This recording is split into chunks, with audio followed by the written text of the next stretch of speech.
Namaste. Today we're going to do a side lying stretch. So if you suffer from scoliosis or hip issues, this is a really great exercise for you. So we're going to begin lying on your side. So if you have a scoliosis, so a curve in your spine, okay, and let's just say your curve goes to the right, well, you're going to want to lay on the opposite side, on the left side. So if your curve goes to the left, you're going to want to lay onto your right side, okay. So I'm going to go ahead and assume that my curve is on my right, spine is curving to my right, so I'm going to be lying on my left side for demonstration purposes. So what we need today is we need a blanket, maybe two of them, okay, and we're going to roll them up.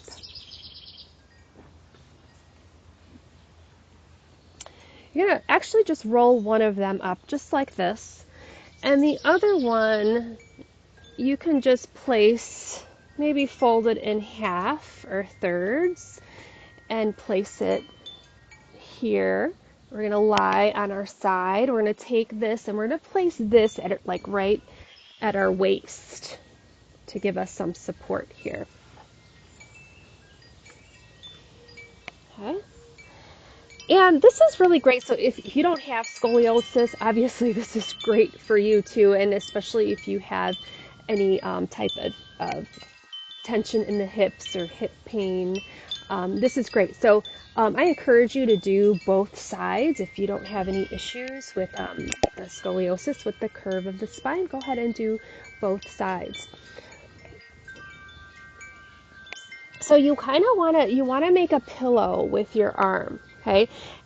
If you have shoulder issues or limited range and mobility of the shoulder, then you just make a pillow like this. You can even fold the blanket a little higher if you need a little more support, but just like make a pillow, and then you have the other blanket tucked right underneath the waist, just to support the waist. Okay. If the shoulder doesn't bother you, don't have any issues with the shoulder, you can extend it if that feels good to you. Otherwise, you can make a pillow. I'm going to go ahead and make a pillow because I tend to have a lot of tension in my shoulder. And your knees are bent, okay, you're on your side. So now we're going to take our arm, okay, and rest it at the side of our body, palm facing down.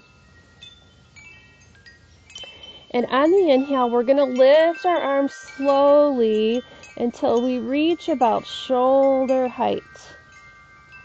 Then we're going to flip the palm up. So we're creating an external rotation of the arm. And then we're going to bring our arm as far as we can. And maybe this is as far as you can go, and that's okay. But just go as far as you can.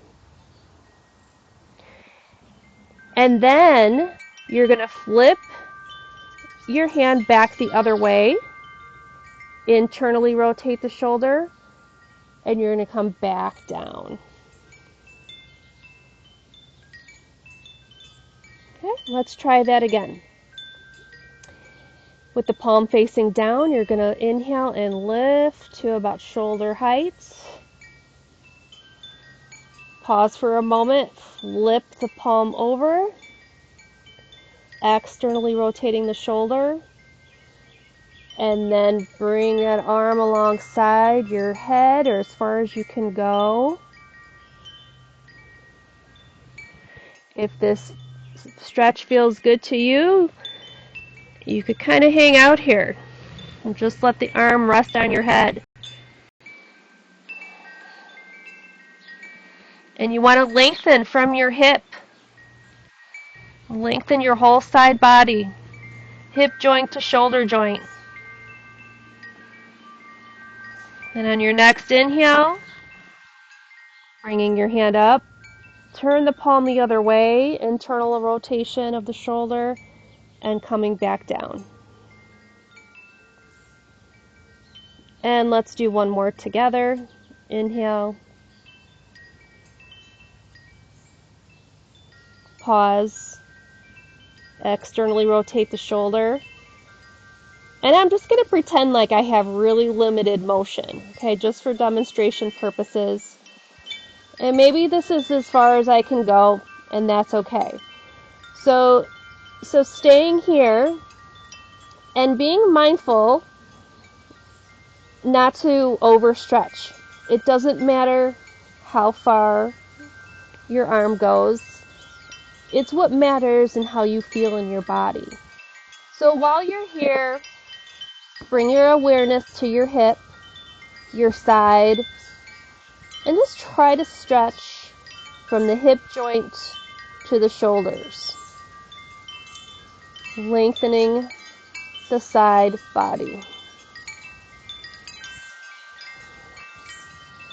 And then as you exhale, go ahead and flip the palm over and then bring your arm back to your side.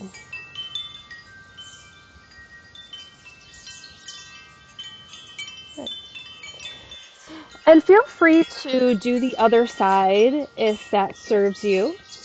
And I would recommend perhaps up to 10 rounds of that, 5 to 10 rounds, whatever feels comfortable for you or whatever time permits for you to do so. Thank you for watching. Namaste.